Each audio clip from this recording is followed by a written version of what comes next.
Votre présence ici témoigne de l'intérêt que vous portez tous ici présents à l'accompagnement d'Haïti vers un développement durable et à l'amélioration de la qualité des services fournis par l'État haïtien.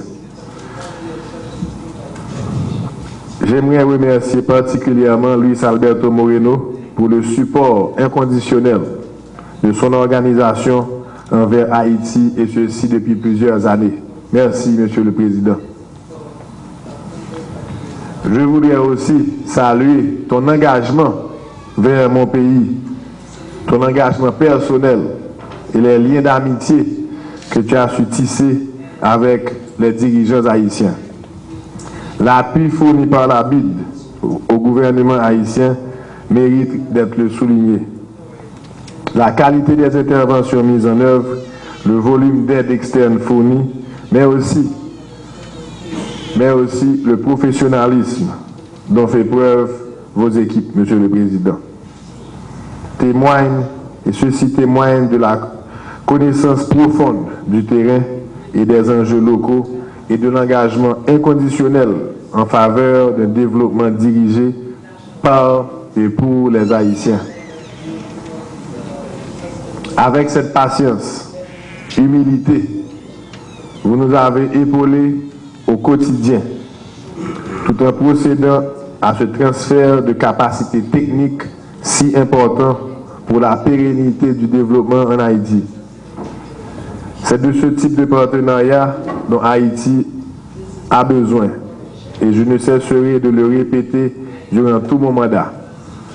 Je veux qu'Haïti sorte du cercle vicieux de la dépendance de l'aide externe pour entrer dans l'ère du partenariat durable.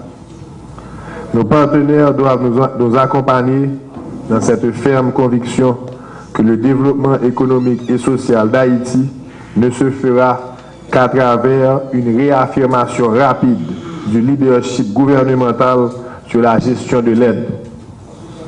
Cette autorité réaffirmée ne peut se contenter de déclarations d'intention.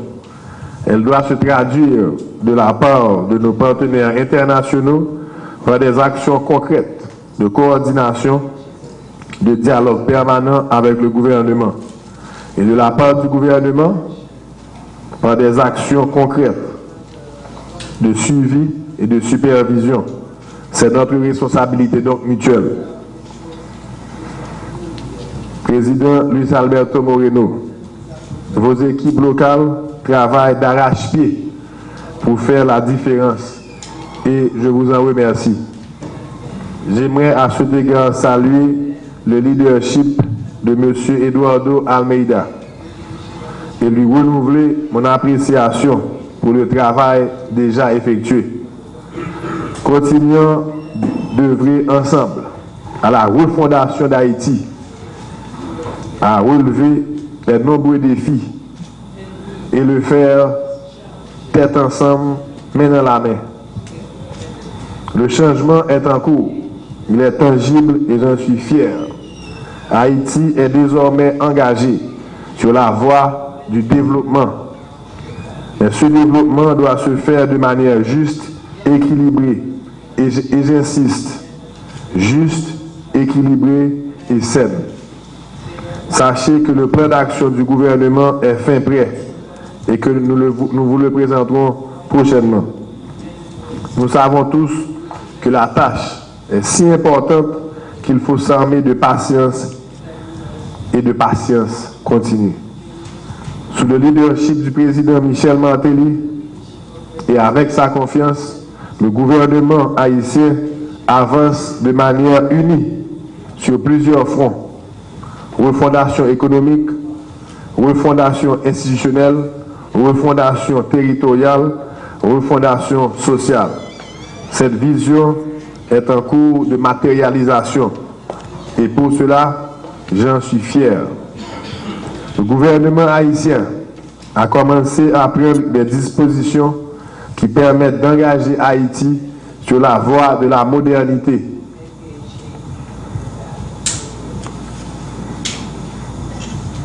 La vision du président Michel Martelly autour des 5 E se matérialise. La grande mission est de faire d'Haïti un pays émergent en 2030, tel que souligné par le plan stratégique de développement d'Haïti. Ceci n'est plus une ambition, mais bien une réalité. Nous nous attendons au renforcement de nos institutions si fragiles aujourd'hui. Nous nous attendons au renforcement de l'environnement économique encore instable, afin d'attirer des investissements privés externes et surtout à combattre la pauvreté extrême. Trop de gens en Haïti vivent dans la pauvreté extrême et c'est la responsabilité du gouvernement et de ses partenaires de penser à eux, de travailler pour eux, avec eux, pour réduire les inégalités et réduire la pauvreté extrême dans ce pays. La plateforme de e-governance, grâce à la BID, nous permettra de rendre les services gouvernementaux accessibles en ligne. Et je demande à tous ceux travaillant sur ce projet de bien vouloir prendre toutes les dispositions pour accélérer le processus, pour atterrir ce projet le plus vite que possible. Au gouvernement de se coordonner plus facilement avec ses partenaires. Vous reconnaîtrez que dans cet effort de chaque instant, il faut choisir des batailles, concilier réformes structurantes de long terme et résultats rapides. En tant qu'éternel optimiste que je suis, j'estime qu'il n'y a pas de petites victoires. Au contraire, c'est pourquoi j'estime important de m'attaquer à certains sujets majeurs, ce que je considère comme la priorité des priorités. Et j'appelle désormais la grande mission. Permettez-moi d'en exposer les 4 piliers de cette grande mission. 1. La lutte contre la pauvreté extrême. Elle doit devenir notre cheval de bataille à tous. J'ai demandé à ce que des mesures d'urgence soient prises en faveur de la protection sociale. Comme vous le savez, j'ai déjà lancé un certain nombre de projets phares à cet égard et nous devons accélérer nos efforts ensemble. La carte rose, politique de microcrédit national, à Bagangou, Tiaman Chéri, qui est un programme de transfert d'argent conditionnel. Il est important de souligner au départ que le partenariat entre la République d'Haïti et ses hautes instances du monde international formant la communauté des bailleurs de fonds requiert de la part du ministère de la Planification et de la Coopération externe un sens aigu de la bonne gouvernance appliquée à la gestion rationnelle et adéquate des flux d'aide correspondant au domaine d'intervention de la coopération multilatérale. L'apport tant qualitatif que quantitatif du ministère en question doit d'abord s'apprécier et s'évaluer au niveau de la coordination de cette aide et des formes de contribution y afférentes. Au niveau de la conception globale, la planification se doit de dégager les priorités nationales en les insérant dans une vision et un cadre de systématisation où les projets et les investissements leur correspondants viennent trouver leur haut niveau de pertinence en vue de performances assurées. Le gouvernement Martelly-Lamotte, face aux problèmes confrontés par cette nation, problèmes vieux de 2 décennies et rendus dramatiques par le terrible séisme du 12 janvier 2010, a décidé d'inscrire les problématiques d'action gouvernementale sous la rubrique déterminante et essentielle de la coordination de l'aide en Haïti en vue de la vision d'une Haïti pays émergent en 2030. Comme bien le prescrit et le spécifie cette option et les approches qui en découlent, la nouvelle planification s'ouvre sur le long terme et exige non seulement beaucoup plus de rigueur en matière de systématisation, mais encore la participation des populations nécessiteuses aux travaux et aux œuvres civilisatrices qu'aménagent les démarches institutionnelles et stratégiques ciblant les poches de pauvreté et les structures réfractaires sur le terrain. Dans cette mouvance de pensée, l'aide doit jouer un rôle important en termes d'augmenter l'accès de ces populations demanderesses de concours, d'assistance et de support à un certain nombre de services sociaux de base. Par ailleurs, un ensemble d'activités de renforcement des capacités ont atteint des résultats visibles. Il n'empêche toutefois qu'un ensemble de questions ont été soulevées, tant par Haïti que par ses partenaires, en ce qui spécifiquement se réfère à la coordination de l'aide. Il s'ensuit donc que de nombreuses analyses, dont notamment celles dérivant de l'enquête de suivi de la Déclaration de Paris, s'accordent pour signaler que l'aide offerte à Haïti se caractérise par sa fragmentation, son faible alignement aux priorités et structures nationales, ainsi que par une difficulté d'appropriation par les structures étatiques. Ces différents facteurs affectent indubitablement la capacité de l'aide et l'empêchent à se traduire par des changements structurels, tant en termes d'amélioration des conditions de vie de la population que par l'adéquation des politiques économiques choisies par le pouvoir central aux disponibilités mises en place et envisagées par les donneurs d'aide publique au développement.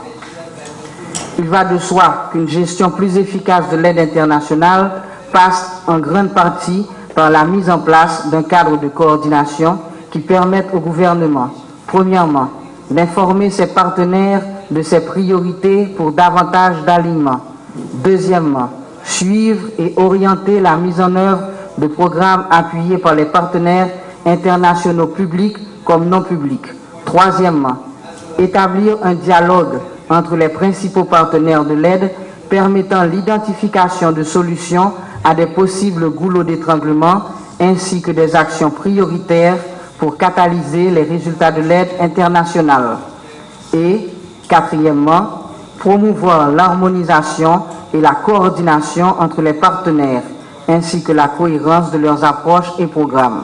C'est un plaisir pour moi d'accueillir et de remercier, au nom du peuple haïtien et en mon nom personnel, la Banque interaméricaine de développement, à l'occasion de cette session de dialogue sur les politiques publiques. Je saisis cette opportunité pour réitérer au président Moreno mon appréciation pour ses messages positifs qu'il transmet régulièrement en faveur d'Haïti. Il m'est agréable également de reconnaître ici le travail réalisé par le bureau du directeur exécutif et par notre représentant, M. Éric Pierre. Je veux les en féliciter publiquement. Distingués invités, la BID a toujours travaillé de façon continue dans le pays, particulièrement dans les moments les plus difficiles. Pour ce, elle a droit à toute notre reconnaissance. Ces diverses interventions en font la plus importante source de financement multilatéral en Haïti, avec un portefeuille actif de plus de 800 millions de dollars. Son action a porté et porte encore sur les secteurs prioritaires tels que l'éducation et la formation professionnelle, l'assainissement de l'eau, les infrastructures routières, énergétiques et agricoles, et le développement industriel. À titre d'exemple, le parc industriel de Caracol, qui est plus qu'une réalité.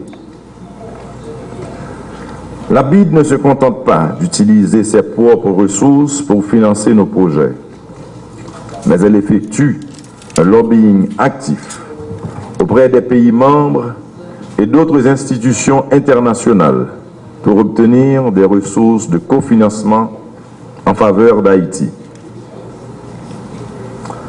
Monsieur le Président, Mesdames et Messieurs, pour mettre à contribution cet élan de solidarité, en profiter au maximum et relever les défis posés par la reconstruction du pays, j'ai demandé au chef du gouvernement de prendre toutes les dispositions visant à attirer et encourager les investissements privés, tant nationaux qu'internationaux. Dans cet esprit a été rapporté l'arrêté de 2011 déclarant le centre-ville d'utilité publique. Ainsi, j'entends donner une impulsion particulière au processus de reconstruction tout en ne cédant d'un iota sur le code d'urbanisme et les normes de construction qui seront imposées.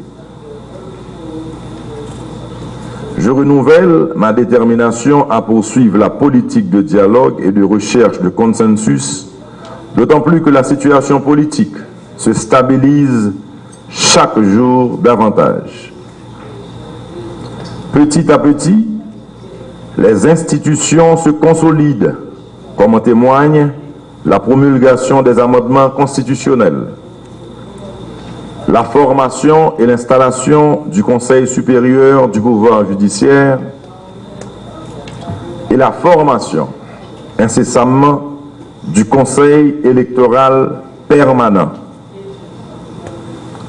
Aussi, je renouvelle mon soutien au plan de mise en œuvre de la vision du gouvernement que vient de vous présenter le Premier ministre, vision qui se nourrit des projections de ma présidence.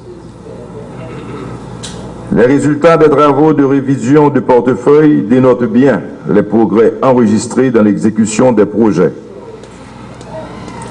Mais il reste beaucoup à faire pour atteindre le niveau de performance que je vise. Je demande donc au chef de gouvernement d'assigner aux ministères concernés des responsabilités chiffrées de performance dans l'exécution des projets, dans le dessein d'améliorer les conditions d'existence des communautés bénéficiaires et particulièrement des groupes sociaux les plus vulnérables et les plus démunis.